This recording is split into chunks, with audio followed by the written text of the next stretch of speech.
Comenzamos esta charla o esta conferencia de carácter más teológico-litúrgica para la formación sobre el tiempo ordinario. A modo de introducción, como decía, comenzamos esta charla formativa con una cita clave del Papa San Pablo VI sobre el sentido del tiempo ordinario. Dice: la celebración del misterio pascual tiene la máxima importancia en el culto cristiano y se explicita a lo largo de los días, las semanas y el curso de todo el año. Este texto, hasta aquí Pablo VI, es el motu proprio Mysterii Paschalis. El año litúrgico puede describirse como el conjunto de celebraciones con las que la Iglesia vive anualmente el misterio de Cristo. Así lo expresa el Concilio Vaticano II en su Constitución de Liturgia, número 102, Sacrosanctum Concilium número 102. Dice así: la Santa Madre Iglesia considera deber suyo celebrar como un sagrado recuerdo, en días determinados a través del año, la obra salvífica de su divino esposo. Hasta ahí la cita. De modo que a lo largo de un año podamos recorrer los momentos cumbres de la historia de la salvación introduciéndonos en ellos. El año litúrgico es, por tanto, el año del Señor, del Kyrios glorioso, del Cristo resucitado presente en medio de su Iglesia, con la larga historia que lo precede y lo acompaña. Revivimos la alianza, la elección del pueblo santo y la plenitud de los tiempos mesiánicos.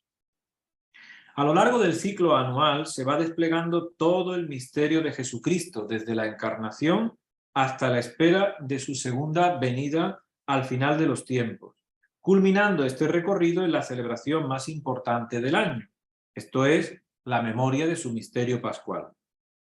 El año litúrgico, en sus diversos momentos, no celebra otra cosa sino la plenitud de este misterio. Tiene su centro en la Pascua anual, todo brota de ella y todo tiende a ella, a la Pascua anual. Los documentos que han acompañado la reforma litúrgica insisten de modo muy especial en esta centralidad pascual. De ahí se desprende la necesidad de destacar plenamente el misterio pascual de Cristo en la reforma del año litúrgico, según las normas dadas por el Concilio, tanto en lo que respecta a la ordenación del tiempo y de los santos, como a la revisión del calendario romano. La continua celebración pascual se constituiría, por ello, en punto de partida de toda reforma del año litúrgico. La Constitución conciliar sobre la liturgia y los documentos posteriores son muy claros. No existe más que un ciclo, que es el ciclo pascual, si bien junto a él hay que situar otros ciclos colaterales. La Pascua de Cristo se encuentra en el centro de la acción litúrgica, de ahí que toda espiritualidad cristiana debe ser una espiritualidad pascual, es decir, una espiritualidad polarizada por el hecho divino de la salvación, por el misterio pascual vivido por Cristo y celebrado memorialmente por la Iglesia. Punto 1, significado, esto a modo de introducción. Punto 1 ahora, significado y contenido del tiempo ordinario. Este periodo de tiempo recibe el nombre de tiempo ordinario, constituye la mitad del año. Recordemos que el adjetivo ordinario procede de la palabra latina ordo, que significa regularidad, orden, ritmo acompasado. Se llama tiempo ordinario, o más propiamente tiempo durante el año. El tiempo litúrgico ordinario es una de las partes del año litúrgico. No es un tiempo débil o no fuerte con respecto a los demás tiempos fuertes, puesto que cuenta con los domingos, que son la celebración semanal de la Pascua, como ya hemos dicho, que está en el origen mismo del año litúrgico. De hecho, no tiene nada este tiempo que lo haga inferior a los demás tiempos litúrgicos. Y sin embargo, es un tiempo tan importante que sin él la celebración del misterio de Cristo se vería reducida a puros episodios aislados, en lugar de impregnar toda la existencia de los fieles y de las comunidades. El tiempo ordinario no tiene como objeto la celebración particular de un misterio preciso de la vida de Cristo, sino la totalidad del misterio visto más en su conjunto que en algún misterio particular. Es más, únicamente cuando se comprende que el tiempo ordinario es un tiempo imprescindible, que desarrolla el misterio pascual de forma progresiva, se puede decir que se sabe qué es el tiempo, se sabe qué es el año litúrgico. Repito esta idea. Es cuando se comprende que el tiempo ordinario es un tiempo imprescindible, que desarrolla el misterio pascual de una forma progresiva, entonces es cuando hemos entendido realmente y sabemos lo que es realmente el año litúrgico. Quedarse solamente con los llamados tiempos fuertes significa olvidar que el año litúrgico consiste en la celebración, en el curso de un año, del entero misterio de Cristo y de la obra de la salvación. Incluso podríamos decir que el tiempo ordinario desarrolla el misterio pascual con mayor naturalidad que otros tiempos litúrgicos, cuyo contenido está a veces demasiado polarizado por una temática muy concreta, obviamente. Nos recuerda el misal, concretamente en las normas universales del año litúrgico y el calendario, que se encuentran al principio del misal, el número 43. Dice así: además de los tiempos que tiene carácter propio, quedan 33 o 34 semanas en el curso del año en las cuales no se celebra algún aspecto peculiar del misterio de Cristo, sino más bien se recuerda el único misterio de Cristo en su plenitud, principalmente los domingos. Es decir, la peculiaridad del tiempo ordinario no radica en la constitución de un verdadero periodo litúrgico, en el que los domingos guardan una relación especial entre sí en torno a un aspecto determinado del misterio de Cristo. No, el tiempo ordinario significa un programa continuado de penetración en el misterio de salvación, siguiendo la existencia humana de Jesús a través de los evangelios, contenido principal y esencial de la celebración litúrgica de la Iglesia.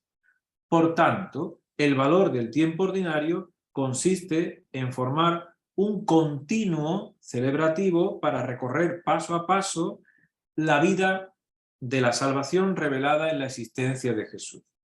Cada domingo entonces tiene valor propio. Entonces se entiende que la fuerza de este tiempo, obviamente la fuerza del tiempo ordinario, radica en el conjunto de los domingos que lo integran. La teología del domingo, como celebración semanal de la Pascua, se concentra en los prefacios dominicales del tiempo ordinario. Basta echar un vistazo a los prefacios del tiempo ordinario y descubriremos una preciosa teología del domingo. Prefacios dominicales del tiempo ordinario, en los cuales no vamos a entrar por razón del tiempo. Las oraciones de los diversos formularios, sin embargo, formularios de la misa, son genéricos, de tal forma que pueden ser usados también en los días feriales. Los días feriales no tienen formularios propios, ¿no? Por eso son de tipo más genérico. También los prefacios comunes del tiempo ordinario son una novedad en la Iglesia romana. No existieron tantos prefacios como tenemos actualmente, ¿no? Y mucho menos estos prefacios comunes. Siguiente paso. Una vez vista la pequeña introducción que hemos hecho y hemos visto también el significado y el contenido del tiempo ordinario, ¿cuál es la estructura del tiempo ordinario? Pues son 33 o 34 semanas que se sitúan después de la fiesta del bautismo del Señor y siguen a la solemnidad de Pentecostés. No son semanas completas, porque a algunas les falta el domingo o algunos días, como ocurre en los días que siguen al miércoles de ceniza. Este tiempo comienza el lunes, como decíamos, el lunes que sigue al domingo del bautismo del Señor, porque el bautismo del Señor bien sabemos ya que todavía es tiempo de Navidad, es un día casi bisagra, pero aún es tiempo de la Navidad, ¿no? Por tanto, el tiempo ordinario comienza el lunes que sigue al domingo del bautismo del Señor. Se extiende hasta el miércoles de ceniza, no inclusive, para reanudarse de nuevo el lunes después del domingo de Pentecostés, y terminar antes de las primeras vísperas del primer domingo de Adviento. Todo esto lo podemos ver en las normas universales del año litúrgico y el calendario número 44. Antes de la reforma litúrgica del Concilio Vaticano II, este tiempo se dividía en dos partes, denominadas tiempo después de Epifanía y tiempo después de Pentecostés, respectivamente. Los domingos de cada parte tenían su propia numeración sucesiva, independientemente de la totalidad de la serie. Ahora, sin embargo, todos forman una sola serie, de manera que, al producirse la interrupción cuaresmal, la serie continúa después del domingo de Pentecostés. Lo que ocurre es que unos años el tiempo ordinario comienza más pronto que otros, a causa del ciclo natalicio. Esto hace que tenga 34 semanas en vez de 33. En el segundo caso, cuando tiene 33 semanas, cuando se interrumpe la serie por la Cuaresma, se elimina la semana que tiene que venir a continuación de la que queda interrumpida. Es tan simple como eso. La reforma posconciliar del año litúrgico ha introducido en el tiempo ordinario algo verdaderamente decisivo, y es que a partir del domingo tercero se inicia la lectura semicontinua de los 3 evangelios sinópticos, uno por cada ciclo, A, B y C. De forma que se va presentando el contenido de cada evangelio a medida que se desarrolla la vida y predicación del Señor. Así se consigue una cierta armonía entre el sentido de cada evangelio y la evolución del año litúrgico. Como venimos diciendo, después del bautismo del Señor se leen los comienzos del ministerio público de Jesús, que guardan estrecha relación con la escena del Jordán y las primeras manifestaciones mesiánicas de Cristo. Y al final del año litúrgico se llega espontáneamente a los temas escatológicos propios de los últimos domingos del año, ya que los capítulos del Evangelio que preceden a los relatos de la Pasión y están, por tanto, al final de la vida de Jesús, se prestan perfectamente a ello. En cuanto a las otras lecturas, las del Antiguo Testamento se han elegido siempre en relación con el Evangelio y como anuncio del correspondiente episodio de la vida del Señor. Las segundas lecturas no forman unidad con el Evangelio y la del Antiguo Testamento, salvo excepciones. Están tomadas de forma semicontinua de las cartas de San Pablo y de Santiago. Dada la extensión de la primera carta a los Corintios, se la ha distribuido en los 3 años al principio del tiempo ordinario. La carta a los Hebreos también está repartida entre el año B y C. En la actual liturgia de este tiempo no se han previsto formularios específicos para los días feriales, como ya he indicado antes. En cambio, y aquí es donde está la gran novedad, sí se ha preparado un doble leccionario que enriquece notablemente la celebración diaria. La homilía y las moniciones tendrán el deber durante el tiempo ordinario de mostrar cómo la palabra de Dios proclamada se inserta en la globalidad del misterio de Cristo y de la Iglesia celebrado en la Eucaristía. Las oraciones de los fieles deberán también inspirarse en la celebración de la palabra y actualizarla en la vida de la Iglesia y de la comunidad, y de la humanidad. Las grandes pautas de la espiritualidad del tiempo ordinario están marcadas, como decíamos, por el doble leccionario ferial, año par y año impar, el leccionario de la Eucaristía y el leccionario bíblico bienal del oficio de lecturas, al que se añade otro leccionario bíblico patrístico. Las ferias del tiempo ordinario tienen una distribución propia de lecturas en un ciclo de 2 años, pero el Evangelio siempre es el mismo, por lo que es la primera lectura la que ofrece un ciclo distinto para cada año. Los evangelios diarios están divididos de esta forma. Primero, el Evangelio de Marcos, desde la semana primera a la 9ª. 2. El Evangelio de Mateo, desde la semana 10 a la 21, y el Evangelio de Lucas, de la semana 22 a la 34.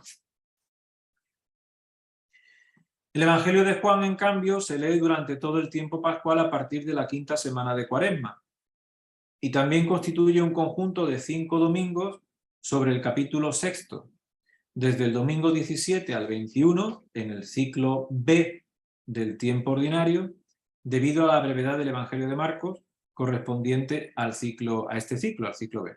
Se trata de una ocasión privilegiada para una catequesis sobre la Eucaristía ambientada en la adhesión a Jesús en la fe. Además, esta intercalación se hace espontáneamente porque precisamente el discurso del pan de vida, que es el tema del capítulo sexto de San Juan, tuvo lugar después de la multiplicación de los panes que narran conjuntamente ambos evangelistas, Marcos y Juan. En la primera lectura alternan los dos testamentos varias semanas cada uno, según la extensión de los libros que se leen. Este leccionario ferial del tiempo ordinario supone una novedad, como ya hemos dicho, en la liturgia romana, y de este modo se abre la liturgia al abundante tesoro de la Biblia para el pueblo cristiano, como así ya venía auspiciado en el número 51 de la Constitución de Liturgia Sacrosanctum Concilium. La liturgia de las horas se caracteriza en este tiempo por no contar con otros textos propios que las lecturas bíblica y patrística del oficio de lectura de cada día, como ya hemos dicho, y las antífonas de Benedictus y Magnífica de los domingos. Durante el tiempo ordinario se usa completo el salterio de las 4 semanas, con sus lecturas breves, responsorios, antífonas y preces.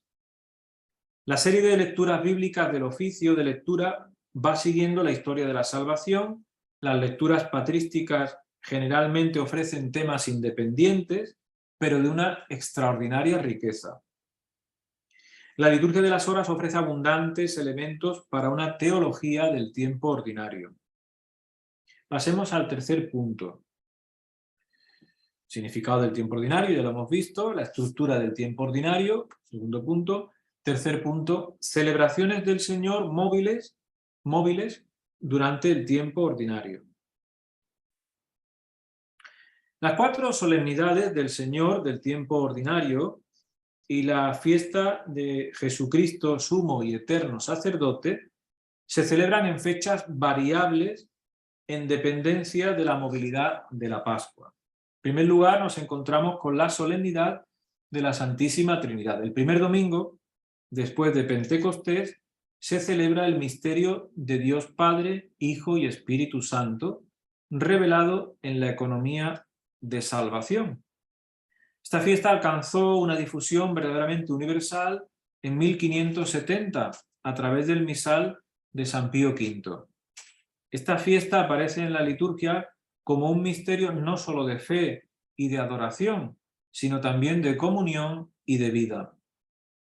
Las lecturas del ciclo A giran en torno al nombre divino y al amor fontal del Padre manifestado en el envío del Hijo Jesucristo. Las del B ponen de relieve la automanifestación de Dios en la historia de la salvación y en el bautismo.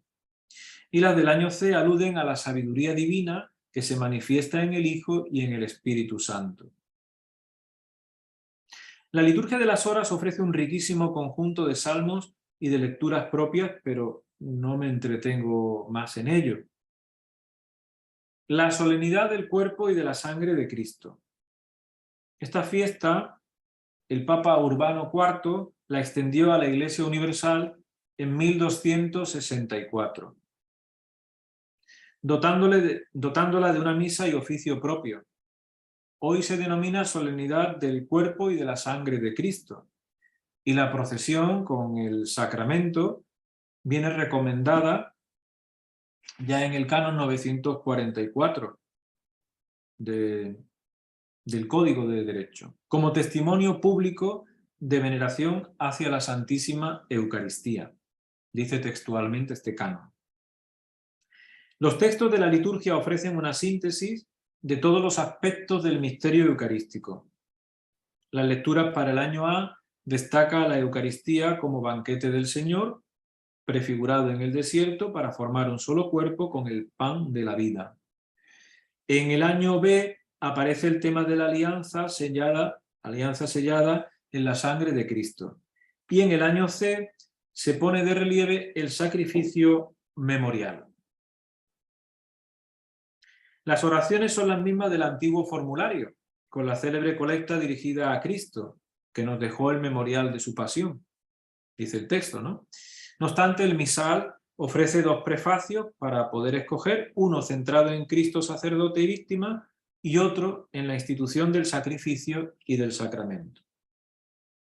La liturgia de las horas de la solemnidad del Corpus utiliza de nuevo los célebres himnos y antífonas del anterior oficio.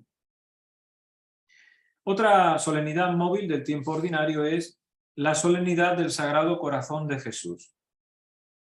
El culto litúrgico al corazón de Cristo se inició en el siglo XVII con San Juan Eudes y Santa Margarita María Alacoque, aunque la devoción proviene del siglo XIII. En 1856, el Papa Pío IX extendió la fiesta a toda la Iglesia. Y en 1928, el Papa Pío XI le dio la máxima categoría litúrgica de solemnidad. Pero vamos, ya desde 1856 la fiesta era universal. La reforma posconciliar ha renovado los textos. Las lecturas del año A se centran en la invitación de Jesús, venid a mí todos los que estáis cansados y agobiados. El año B contiene las lecturas de la antigua misa y el año C evoca la búsqueda de la oveja perdida. De las dos colectas, la primera es nueva y se inspira como el prefacio en la escena de la lanzada, comentada por San Buenaventura en la lectura patrística del oficio, mientras que la segunda alude al tema del corazón de Cristo herido por nuestros pecados. La liturgia de las horas se centra en el amor de Dios revelado en Cristo, la fuente de agua viva, misericordia divina, etc. Otra solemnidad es la de Jesucristo, Rey del Universo. Esta fiesta fue instituida por Pío XI en 1925. Actualmente tiene un enfoque más cósmico y escatológico al final del año litúrgico e incluso apuntando también a los contenidos ya del Adviento, por ejemplo la colecta. Los tres ciclos marcan el mismo tema: Cristo como pastor de la humanidad, el ciclo A, como Rey eterno, ciclo B, o como Rey desde la cruz, ciclo C. El prefacio completa la visión del reinado de Cristo en referencia a sus cualidades, las cualidades del reinado de Cristo: reino de la verdad y de la vida, de la santidad y la gracia, de la justicia, el amor y la paz. El oficio de lectura invita a contemplar la visión del Hijo del Hombre en el Apocalipsis, antes de proponer un comentario de Orígenes sobre la petición «Venga a nosotros tu reino» del Padre Nuestro. Los salmos de esta hora son mesiánicos y reales, Salmo 2, Salmo 71, y las demás horas se refieren al señorío de Cristo a partir del misterio pascual.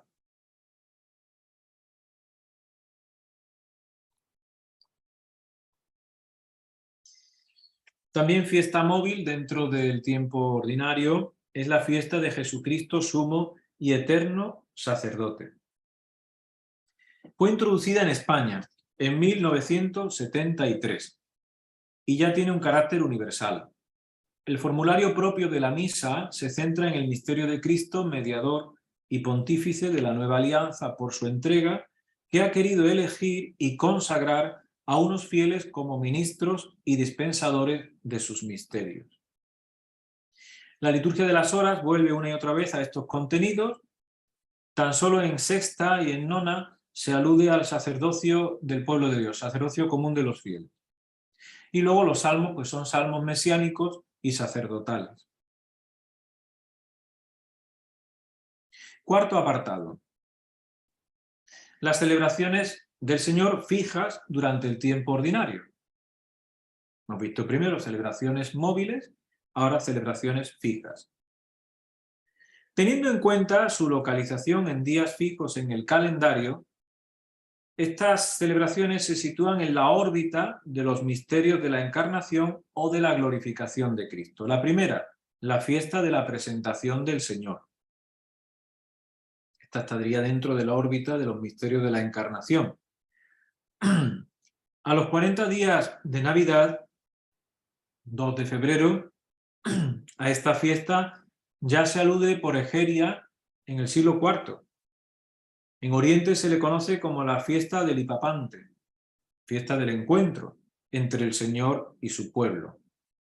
Y llegó a Roma en el siglo VI, y el Papa Sergio I, en el siglo VII, la dotó de una procesión, la procesión de las candelas. El título actual subraya la condición de fiesta del Señor, aunque sin perder la referencia mariana. Es fiesta del Señor, pero de algún modo es también fiesta de la Virgen. Popularmente la Candelaria. El formulario tiene textos nuevos, entre ellos el prefacio y la lectura de Hebreos 2, 14 y 18, para reforzar el significado de la entrega de Cristo al Padre. Las otras lecturas destacan la entrada del Señor en el templo y su encuentro con los ancianos que representan el antiguo Israel. María aparece asociada a la oblación de Cristo. La oración de las horas alude a la consagración de los primogénitos a la luz de Cristo y a su oblación sacerdotal. Otra fiesta fija es la solemnidad de la Anunciación del Señor. Es una solemnidad del Señor con fuerte acento mariano y su intención originaria fue sin duda la conmemoración de la concepción virginal de Jesús 9 meses antes del nacimiento. Los datos más antiguos sobre su celebración lo encontramos en una homilía de Abraham de Éfeso hacia el año 530. En Roma esta fiesta comenzaría en el siglo VII. El centro de la celebración lo constituye el relato evangélico de Lucas 1, versículos 26 al 38, obviamente. La relación entre la encarnación y la redención es puesta de relieve en la colecta y también en el nuevo prefacio. Las demás oraciones aluden a la Iglesia y a los sacramentos. Otra fiesta también fija es la de la transfiguración del Señor. También 40 días antes de la exaltación de la Santa Cruz. Esta fiesta se celebra el 6 de agosto. Esta fiesta parece tener su origen en la Iglesia armenia en el siglo IV. En el calendario romano se introdujo en el siglo XV y San Pío X la elevó a categoría litúrgica.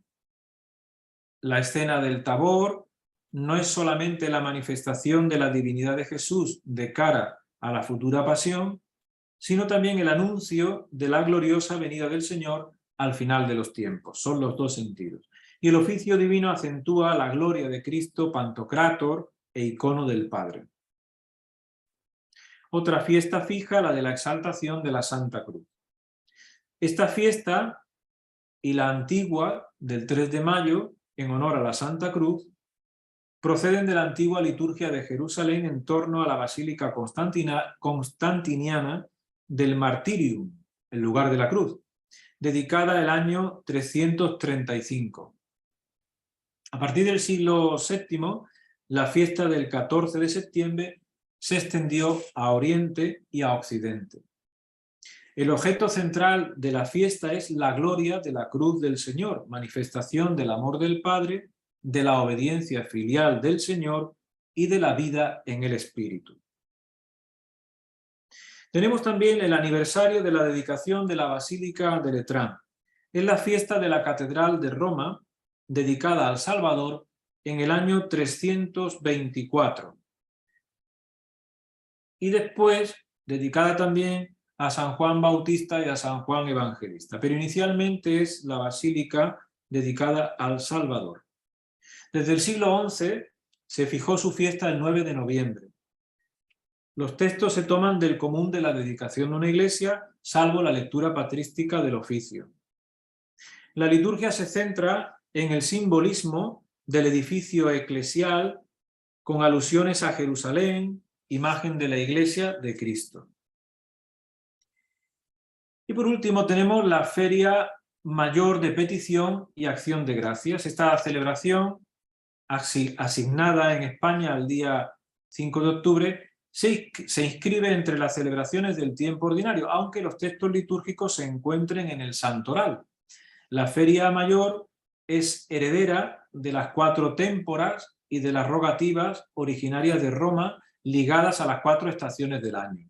Su finalidad era la de pedir la bendición del Señor y darle gracias por los frutos de la tierra y del trabajo.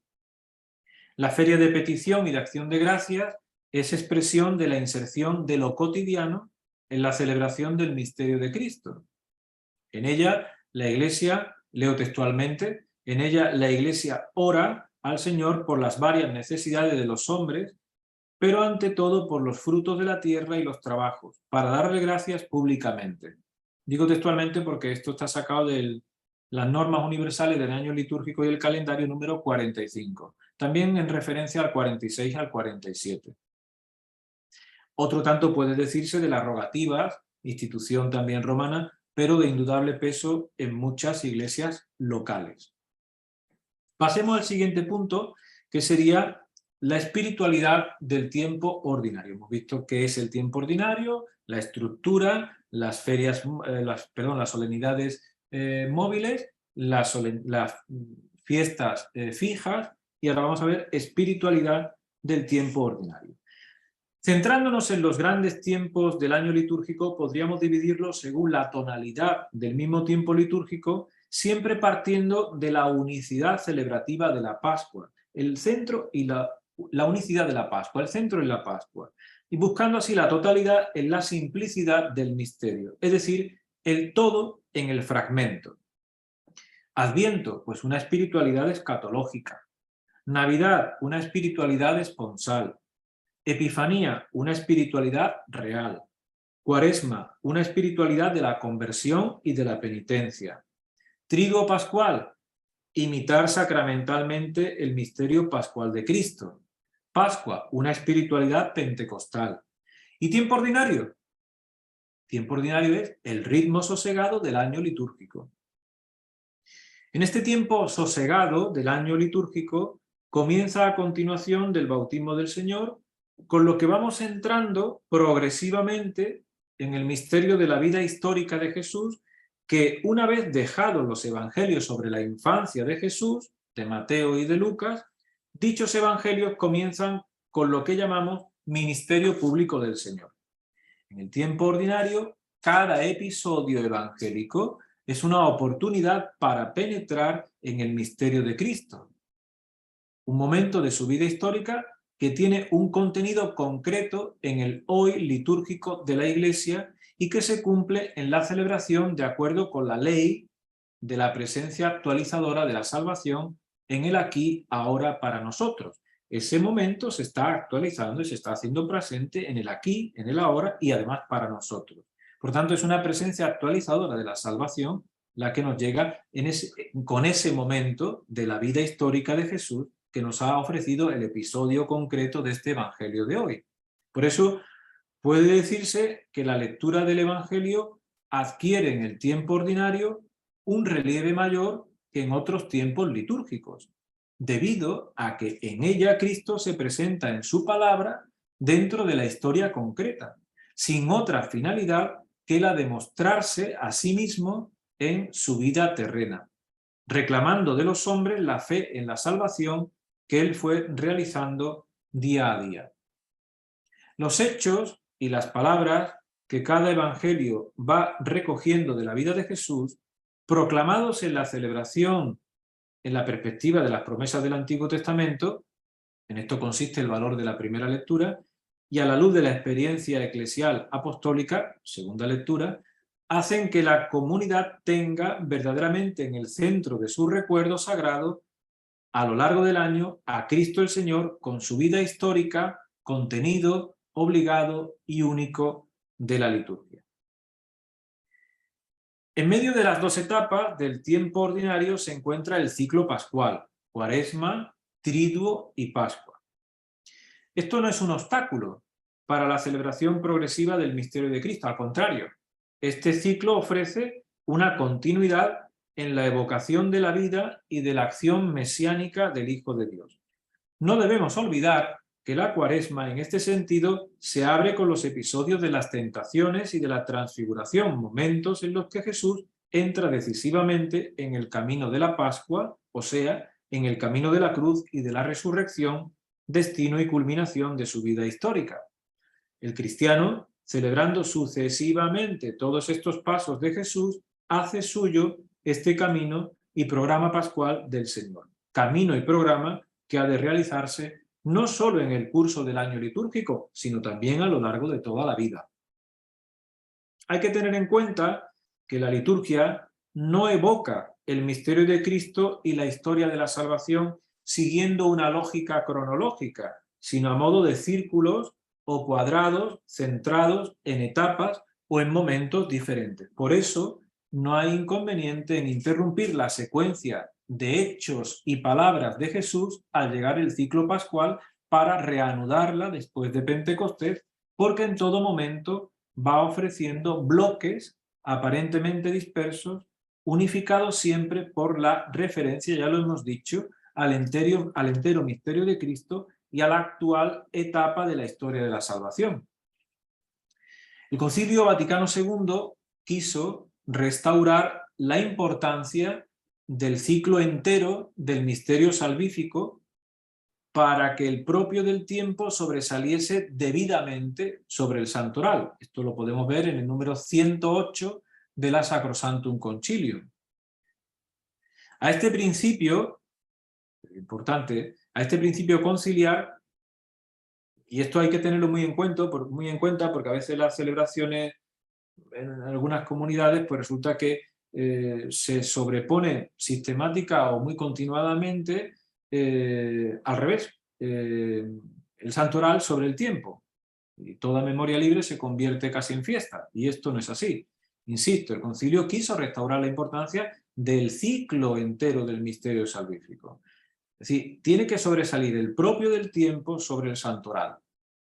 Y a este principio conciliar, como digo, se une la también auspiciada por el concilio revalorización del domingo como Día del Señor y núcleo y fundamento del año litúrgico, número 106 de Sacrosanctum Concilium. El tiempo ordinario ocupa más de la mitad del círculo anual y despliega los hechos y las palabras salvíficas realizados por Jesucristo en el año de gracia del Señor, Lucas 4:19, en el que sigue manifestándose como el Dios con nosotros, Mateo 1:23. Pero a la vez, desarrolla el tiempo ordinario la historia entera de la salvación, desde su comienzo en la creación hasta su consumación en la parusía. El carácter pascual de los domingos del tiempo ordinario se pone de manifiesto, entre otros signos, por el uso del Salmo 117, en los laudes dominicales de los de la semana 2 y 4, y en la hora intermedia de los domingos de las semanas 1 y 3, además del Salmo 109 en las segundas vísperas dominicales de las 4 semanas. Por último, vamos terminando, dentro de esta espiritualidad del tiempo ordinario, es el valor de lo cotidiano. El valor de lo cotidiano. El tiempo ordinario es una gran oportunidad para integrar las situaciones más corrientes de la vida de los hombres en el misterio de Cristo. Es lo que algunos autores llaman la teología del tiempo cotidiano. La clave de la espiritualidad de este tiempo es siempre el misterio de Cristo en el día, tomado como unidad básica, santificado por la celebración de la Eucaristía y por la liturgia de las horas. El comienzo de cada día trae el recuerdo de la nueva creación inaugurada en la resurrección del Señor. Las horas intermedias evocan la venida del Espíritu en Pentecostés, tercia, la crucifixión, sexta, y la muerte de Jesús, nona. Y las vísperas invitan a unirse al sacrificio vespertino de la cruz, consagrado en la última cena. Y en el centro, la Eucaristía, verdadera Pascua cotidiana en la que el cristiano puede unirse a la acción sacerdotal de Cristo, y presentar su propia vida como ofrenda pura, grata a Dios y culto espiritual, como dice Romanos capítulo 12, versículo 1.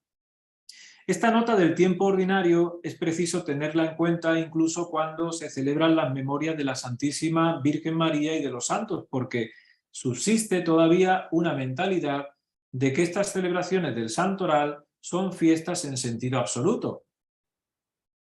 El modo como se recomienda no interrumpir la lectura cotidiana o continuada, mejor dicho, del leccionario ferial y sobre todo la composición del oficio divino que se combina con la feria, ilustra la primacía que tiene la celebración del misterio de Cristo sobre otros aspectos. En este sentido, cuando digo que el modo como se recomienda no interrumpir la lectura continuada del leccionario ferial, esto lo vemos en el Ordo Lectionum Mise número 82, prenotanda del leccionario, primer tomo. Y luego también sobre la misma composición del oficio divino lo encontramos en el Ordo Generali Liturgia Orarum número 235, que lo encontramos en el primer tomo de la Liturgia de las Horas, 235. Es evidente que se nos expresa la primacía que tiene la celebración del misterio de Cristo sobre otros aspectos.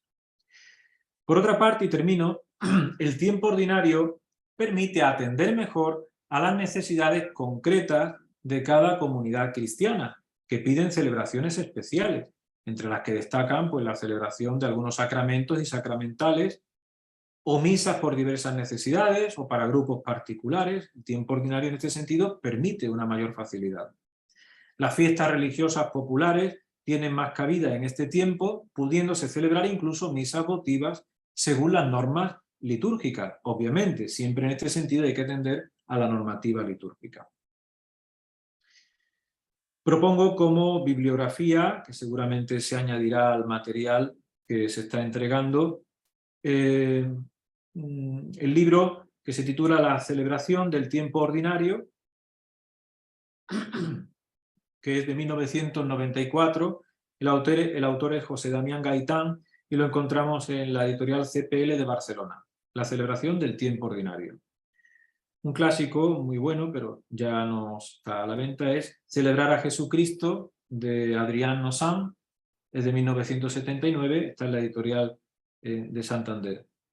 También La voz, tiempo ordinario, en el Nuevo Diccionario de Liturgia, cuyo autor es don Julián López Martín, La voz, tiempo ordinario, en el Nuevo Diccionario de Liturgia. Y por último hay un artículo en Fase, en el número 189 de Fase, que es del año 1992, de Casiano Floristán, que se titula Lo ordinario del tiempo ordinario. Muchas gracias.